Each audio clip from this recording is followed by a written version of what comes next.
that this is where we are. Yeah. Any other questions that we can talk about fucking heavy shit? Yeah. Favorite thing to do in my downtime? Listen to music. It's like so boring. Love music. It's like the greatest thing. I love listening to music. I love playing the guitar. And I'm not even that good. I just sit around and I like doing crossword puzzles with my lady. I like going for walks. But really I just like watching music documentaries and making music and listening to music and watching YouTube shit about music. And my wife's just like, what do you want to watch, a real movie tonight? And I'm just like, it's a real movie. It's just fucking stop making sense. You know what I mean? Or I'll be like, it's a real movie. It's like The Man Who Fell to Earth. So I like all sorts of, mostly that's what I do. I'm pretty one-dimensional, but it's fun as shit.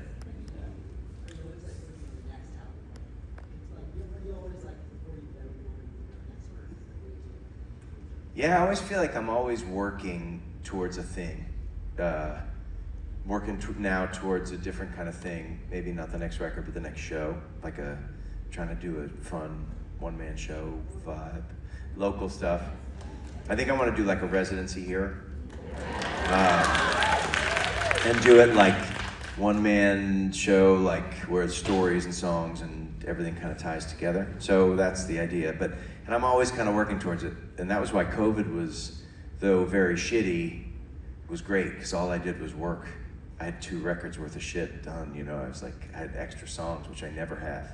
So yeah, that's what I do. Oh my God, a lot of hands. Yeah, hit me. If it hadn't been music, I'd probably try and be an English teacher. Because I think books, I like to rag on The Handmaid's Tale and tell people we're fine, and then piss people off. It's great.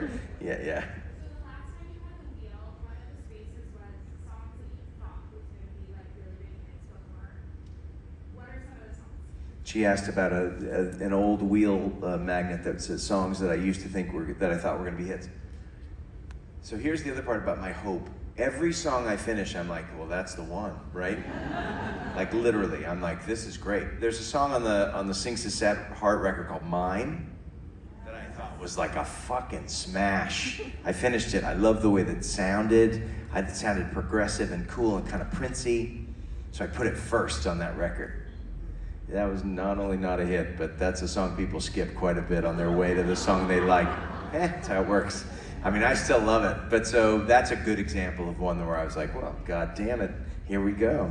Yeah. So Mine was a good example. I thought Long Distance Runner, when I finished it, was great. I thought Giants was going to be, and then my label folded before Giants could come out even as a single. That was fun.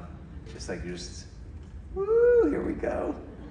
Yeah, so a lot of them. Yeah.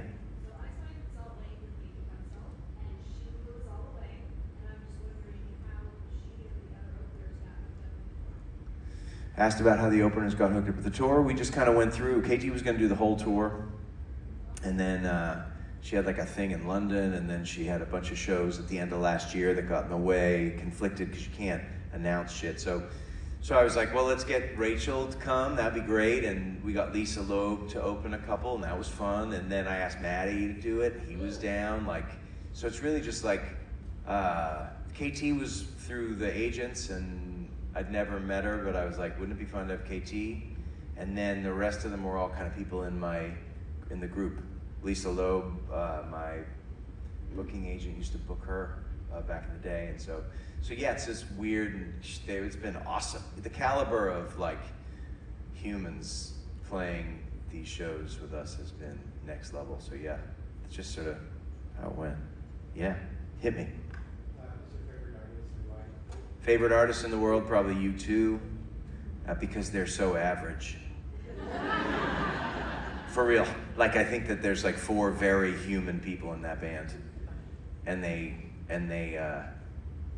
have like channeled exceptional, godlike shit so many times that it's like, I could name 20 U2 songs that I think feel like I'm not a religious person, but feels like God came through them and like made this thing, right? Like, and they are, when you pull them apart, those pieces are very, it's not like Prince or Joni Mitchell or Stevie Wonder or, you know, it's not like Larry Mullen sits down and plays the drums and you're like, woo, or The Edge is a great guitar player, but within the context of U2, he's this exceptional guitar player. Outside of the context of U2, he's kind of, he's got neat skills, but he's not like, it's not like, you know, and Bono is an exceptional front person and an exceptional energy engine.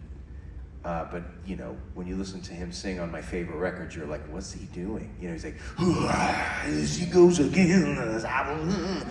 You know what I mean? And it's like, but it works. Like, you listen to With or Without You, and it sounds like the best thing that's ever happened to me in my life. So I love geniuses, but I really love it, like very average people doing genius shit, and because it feels like, okay, I could maybe do that. Like, you know what I mean? Like, but so U2's my favorite band because of that. And I don't think they've been the band that they were for a long time. You know, maybe No Line on the Horizon, which was probably 15 years ago at this point. But, man, they did it for so long. They did it for so long, and they were tireless. And I believe they'll come back around at some point and have like another, it won't, again, I don't think it'll be a global thing, but I'm just looking to get off. So every time I listen to a U2 record or go see U2, I'm looking for like a moment where I forget who I am. And like, you know, when I saw him at the Sphere, I had about half a moment like that, where it was like they played Acrobat, and I was like, what the fuck? You know, but like, I'm waiting for something new to come up and be like, woo, exciting. So that's my thing, yeah. Yeah.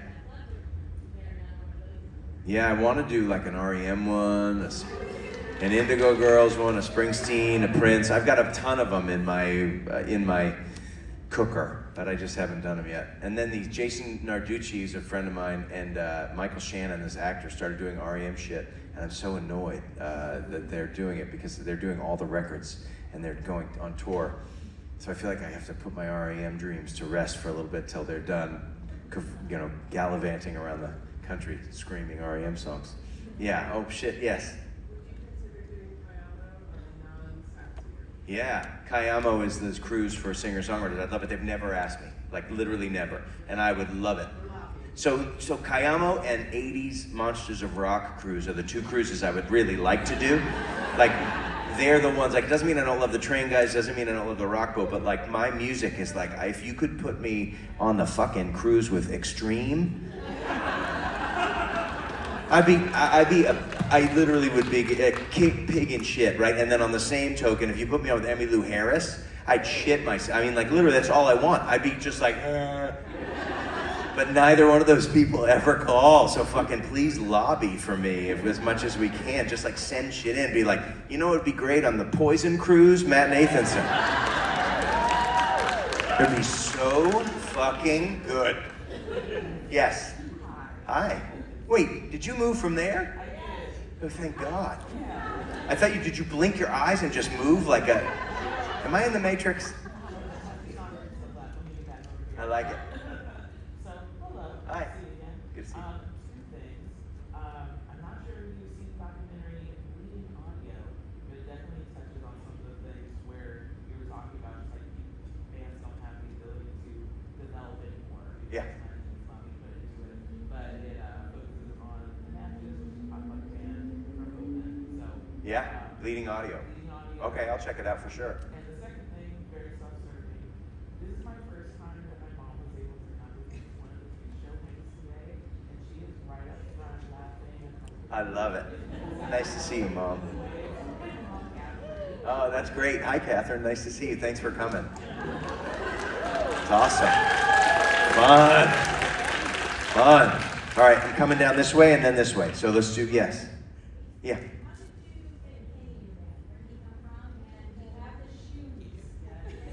Oh, Kenny bought me these fucking shoes. Kenny has the ugliest shoes, and I made fun of him, and so for my birthday, he bought me a pair. I failed to see what's the joke about that as somebody who's very thrifty financially. I was like, why'd you buy me shoes I hate? He's like, give him time. So I co-wrote with Kenny. We did 2 songs that never got released, but they're both really good. One's called, well, one I really love that I wanted to finish, and for some reason I got scared. to finish it. It's like, I wish you were starving and I was dinner. I wish I was a cold and you couldn't get better. I wish I was the undeniable one just for once. I wish I was your first thought jail phone call. Wish I could cut the right wire and save us all. So like lyrics that we wrote, but like melodies he and I came up with. So we just wrote songs together a couple of years ago, and I was like, it'd be fun to have. Adam was like out, he didn't want to tour anymore. So I was like, sure, let's try Kenny. And he's great. He has the ugliest shoes you'll ever see. And so do I. Mine look like, his are at least black, so they're subversive. Mine look like cat vomit. They're like brown, this fucking heinous brown. And they don't even fit. I tried to put them on as a joke, and it's like vice grips. So anyway, if anybody wants a pair of like size whatever shoes, 10, 10 and a half, 11, I don't know, but I got your back. Are you 10? 10 or 11? They're 11s, but I think they feel like 10s. All right, I'll bring them to you. So the song Impossible People, two-part question. One, who played harmonica on that? Yeah, Butch. And if he's not here, I'm ready to go. I love it. You're gonna have to fight Kenny, and he's got those fucking shoes. I like that idea, though. Yeah. I have a couple playlist questions. What's the last song you put on your playlist, and does your daughter have any of your music on her? I don't think, she definitely does not have my song. She doesn't even admit that I make music. Let's see, which is kind of awesome. Let's see. Last song that went to my playlist, I have a playlist called I Like Music More Than I Like People. And I added a song by Pretty and Twisted, which was Jeanette Napolitano from Concrete Blonde's side project. It's called Ride, which I didn't even know was on. I didn't even know it was on Spotify until my friend Jonathan was like, "Oh, it's on here." So that one. So the last four: Ride, Every Time the Sun Comes Up by Sharon Van Etten, Eileen by Jason Isbell, Undressed by Somber. Ooh, a band called Eka Vandal, Cruising to Self-Soothe. That fucking record's great.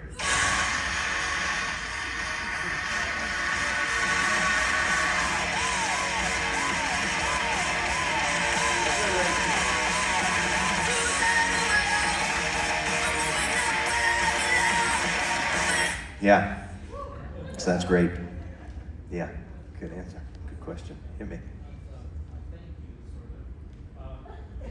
Sort of. He's like, it's a thank you, sort of. And then he's like, go fuck yourself, man. My first Matt show was in Seattle. Showbox. Oh, great. Martin. Yeah. And you were like, you, sir? And I'm like, I do. And What did you do? typically you do that. Someone else. Oh, yeah. Huh. That song, calling you out, you, sir. So we live in Seattle, so we were at the Showbox show, yeah. at VIP, and they had asked you what should we do in San Francisco because we're here. Yeah. And you said, we're gonna have to let crack the dawn. And Go up Bernal Hill and watch the sun. it's because it was fantastic to hear all the action from the city. Yeah. And the bakery at the bottom was brothers. Of course. So thank you for that. Oh, great. Stop, this is early in the morning. I know, I had to get you up. I had to get you up and out. Yeah, let's do another song, but I don't want to fuck anybody up. Hit me with your questions. We'll move quick. I want to say one thing. Thank you so much for what you did during COVID. Oh,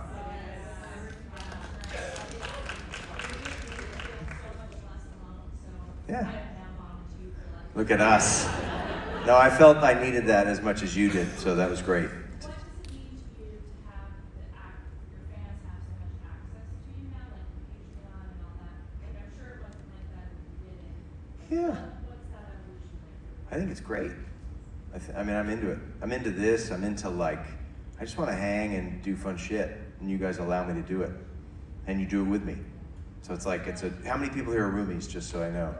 Oh, fuck. And so, yeah, like, it's just the best. I don't get this anywhere else in my life. Like, I need it. It's exceptionally fulfilling to be able to hang out with you all and commune. That's another thing that gives me hope, is like hanging with humans and bouncing against it and being able to do this shit. It's like, so yeah, it's as much you as it is me, so it's great. I love it. Yeah, love it. All right, moving. Let's see. Yeah, hit me. What are your biggest pet peeves when you're performing? Like the audience. Oh God, let's move on. I'm a compulsive person, so like if there's a seam in the floor, or if I step on my cable, sometimes my cable doesn't wind right. So I've got weird little things, like this thing last night was kind of spinning, and I said to Colton, I was like, you gotta fix this thing for me, please. So there's certain things that I like to have be a certain way, and I think that's just, but I can handle it when it's not. And then pet peeves would be, I'm not wild about people fucking yelling at me in the middle of a story. It's like there's a certain flow to things, and when people make it, I like when we make it about each other, not when we make it about ourselves. And so when people come up and they're like, and it's like, this is not about you. Like, this fucking show is not about you. And I know that you need to be seen, but like maybe not here, not now. There's 1,000 people that want to have a thing. So that can be my pet peeve. Like, and I told someone to fuck themselves the other night, and you know, I didn't mean it, badly. It was just like, why don't you just go fuck yourself, like. So yeah, that's what I did. This woman came up right in the middle. She was fucking shithouse, and she was like, stop playing this song, play a different song. And I ignored her, and then at one point, and then everything got quiet, and then she started talking. I said, I'm fucking ignoring you. And she was like, and then I was just like, why don't you? She goes, why don't you? I said, why don't you sit the fuck down or leave? Like, I don't need, like, and then the other night some guy yelled, something about something about music, and we were in Colorado or something, or no? Portland. Yeah, he goes, play some music. And I said, why don't you fuck yourself? I said, I'm not your fucking friend.